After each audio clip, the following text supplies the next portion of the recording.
ঠিকানা এই বাংলায় হবে না, তাদের ঠিকানা এই বাংলায় হবে না। আবু সাইদ মুগ্ধ শেষ হয়নি যুদ্ধ, আবু সাইদ মুগ্ধ শেষ হয়নি যুদ্ধ। নারা তাকবীর, Bangladesh Jamaat Islami action to action, direct action, Jamaat ইসলামীর অ্যাকশন, ছাত্র শিবিরের অ্যাকশন, ভারতের অ্যাকশন।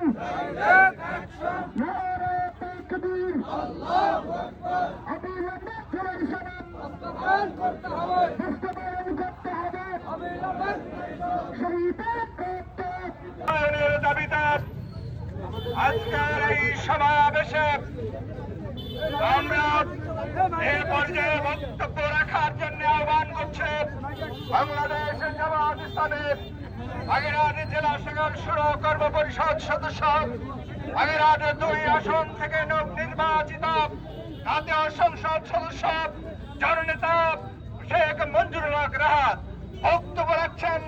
জননেতা শেখ মঞ্জুরুল হক রাহাত।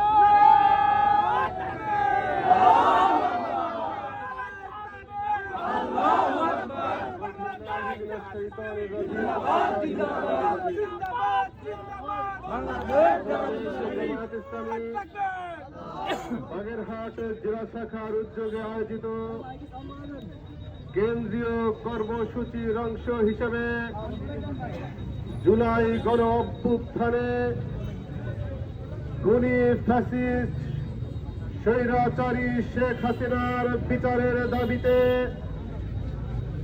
জুলাই সনদ বাস্তবায়নের দাবিতে আজকের এই বিক্ষোভ মিছিল পরবর্তী সময় সম্মানিত সভাপতি মেহমান হিসেবে আমাদের মাঝে উপস্থিত রয়েছেন বাগেরহাট জেলা জামাতের সম্মানিত নায়েবে আমির, কেন্দ্রীয় মজলিসে শুরার অন্যতম সদস্য জননেতা জনাব অ্যাডভোকেট মাওলানা আব্দুল ওদুদ।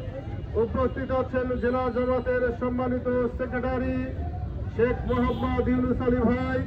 উপস্থিত আছেন জেলা জামাতের অ্যাসিস্ট্যান্ট সেক্রেটারি দ্বয়, বিভিন্ন থানার আমিরগণ, প্রিয় বাগেরহাটবাসী, আসসালামু আলাইকুম। আমরা অভ্যুত্থানের 2টি বছর পার হতে যাচ্ছি। যে আশা আকাঙ্ক্ষা নিয়ে বাংলার মানুষেরা রাজপথে তাদের জীবনের রক্ত দিয়ে অভ্যুত্থান করেছে, যে ভরসা আমরা করেছিলাম, আজকের দিন পর্যন্ত বাংলাদেশের মানুষের সেই আশা পূরণ হয়নি। ফ্যাসিস্ট খুনি হাসিনা হাজার হাজার মানুষের জীবন নিয়ে অত্যাচার করে, নির্যাতন করে যখন বাংলাদেশকে শাসন করতে চেয়েছে, বাংলাদেশের জনগণ তাদের শাসনকে প্রত্যাখ্যান করে বাংলাদেশ থেকে তাদেরকে বিতাড়িত করেছে। বাংলাদেশ থেকে চলে গিয়েছে, বিচার বাংলাদেশের রায় হয়েছে। আমরা এই রায়ের কার্যকারিতা বাংলাদেশে দেখতে চাই। সংগ্রামী বাগেরহাটবাসী, জুলাই সনদ বাস্তবায়নের জন্য বারংবার সরকার তালবাহানা করছে। আমরা সরকারকে হুঁশিয়ার করে দিতে বলেছে। আমরা বলতে চাই, জুলাই সনদ যদি অক্ষরে অক্ষরে বাস্তবায়ন না হয়, তাহলে আবারও কোনো অভ্যুত্থান বাংলাদেশে করতে হবে। আমরা মাঝে মাঝে আজ পাই, ডিসেম্বরে ফ্যাসিস্ট শেখ হাসিনা বাংলাদেশে আসার ঘোষণা দেয়। আমরা বলতে চাই, আমরাও তাই চাই, তুমি বাংলাদেশে চলে আসো, তোমার রায় বাস্তবায়নের জন্য আমরা অপেক্ষা করছি।